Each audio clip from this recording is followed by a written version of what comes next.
여러분 안녕하십니까? 지금부터 공정관리 기술사 대비 경제성공학에 대한 강의를 시작하도록 하겠습니다.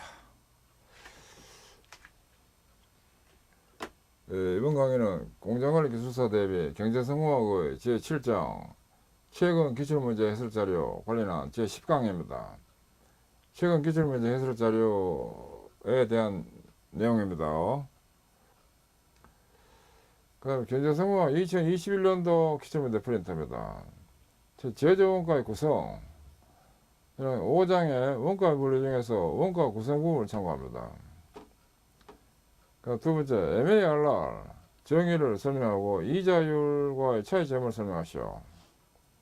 3장에서 자본회수 기한법 중에서 자본회수 계수 건사법에 나오는 해설을 참고하면 되는데, 최저 필수 수익률, 이것을 MARR이라고 합니다.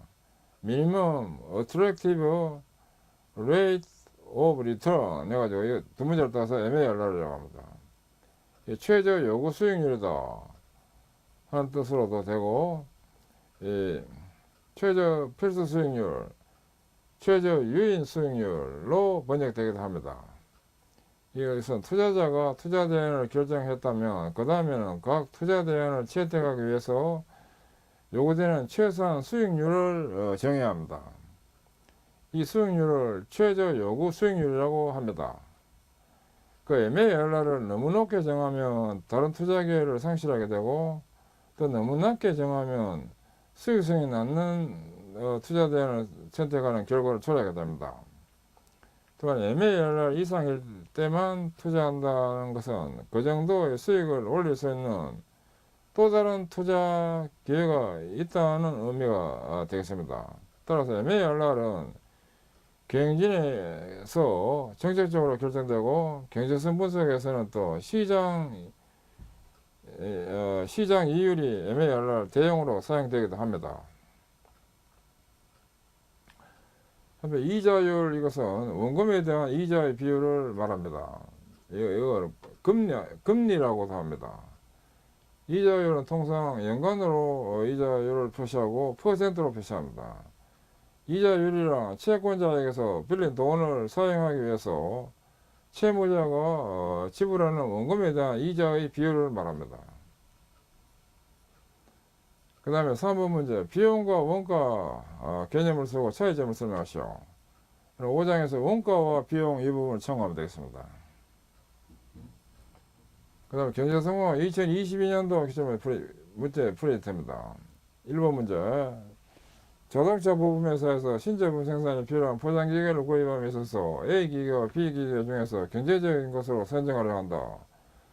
잔존가액은 각각 200만원을 하고 연간 수입액은 A기계 950만원, B기계 1050만원을 한다. 다음 물음에 답하시오.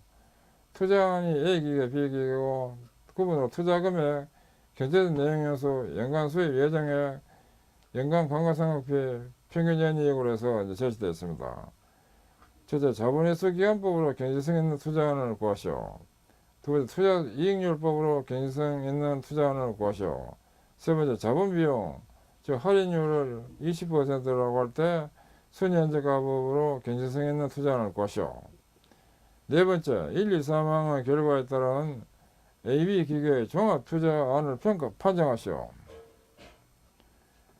이것은 힌트로서 경제성공학표 3장의 설비투자 경제성평가 해설을 참조하는데, 1항은 자본회수 기한법 중에서 예제 3.1과 예제 3.2 해설을 참조하고, 2항은 3장의 1.5항의 투자 수익률법 중에서 예제 3.14의 해설을 참조하면 됩니다. 그 다음에 3항은 3장에서 현가비법 중에서 순현재가법 중에서 예제 3.8을 참고하면 됩니다.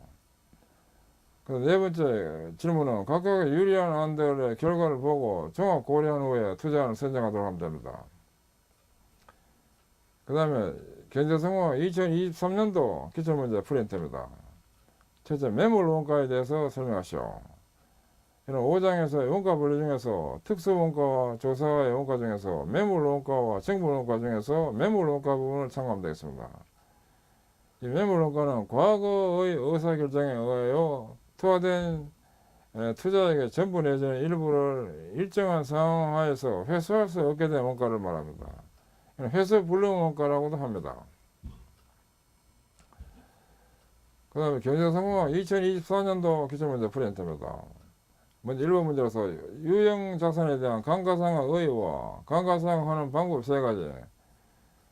이것은 사장에서 감가상각 의의 부분과 감가상각 방법에 대한 해설을 참고합니다.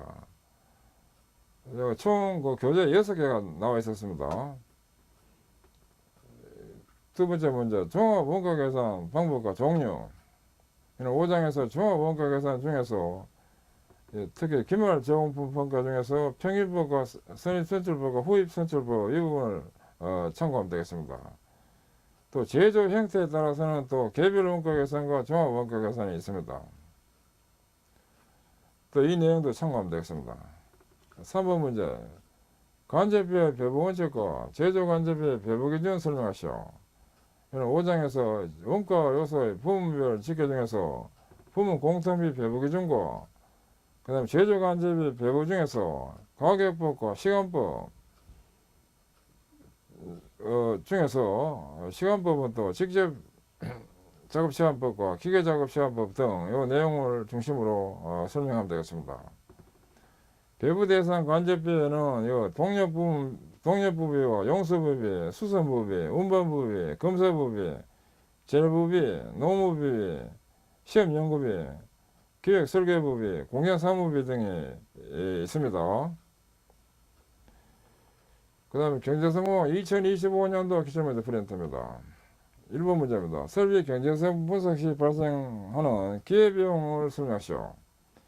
이 기회비용은 어떤 한 가지를 선택할 때 선택하지 않은 다른 것을 포기해야 하는 값이다로 되는데, 즉 포기한 차선의 가치를 의미합니다. 예를 들어서 100원을 소비하는 대신에 저축을 하면 미래에다가 미래에서는 1 플러스 이자율 한 것에다가 100원 꼬만 이것을 소비할 수 있기 때문에 이 100원을 소비하는 이 기회비용은 미래에 소비할 수 있는 1 플러스 이자율에다가 100원 꼬만 이것이 된다 하는 것이 이게 바로 기회비용입니다. 그리고 기회비용은 또 이것은 경제학에서 이야기하는 기회비용으로서 정의가 되는데, 일반적으로 우리가 쉽게 받아들일 수 있는 개선활동 측면에서는 기회비용이라는 것은 관리를 잘하면 없앨 수도 있는 비용, 이걸 기회비용이라고 보면 됩니다. 그래서 기회비용이 제로가 되도록 혁신활동 내지는 개선활동을 추진해야 되겠습니다. 2번 문제입니다. 설비투자 경제수평가 방법 중에서 5가지를 설명하시오. 이런 3장에서 경제수평가 방법 분리 중에서의 해설을 참조합니다. 참고로 경제수평가 방법 분리로서 제시되어 있는 것이 교재에 있었습니다. 이거 자본회수기한법과 원가비교법과 투자수익률법이 있고, 자본회수기한법은 단독투자에 대한 회수기한법, 신설비 대체분석에 의한 회수기한법, 구체적으로 단순회수기한법, 미래성 할인회수기한법, 자본회수계산의 근사법이 있고, 원가비교법에는 제조원가비교법, 연간비용방법과 현가비교법과 구마비법, 투자수익률법에는 단순수익률법과 평균수익률법과 이익할인율법과 복리개설을 이용한 수익률 최단도출 해법과 룰의 수익성 지수법과 신마비법, 신마비 수정 실용식, 또 회계적 수익률법, 투자수익률법의 관련 기법으로서 복합이자율 해법과 수익률 추정법 등이 있습니다. 이 각각 세부 내용은 본문에 다 설명이 되어 있는 내용들입니다.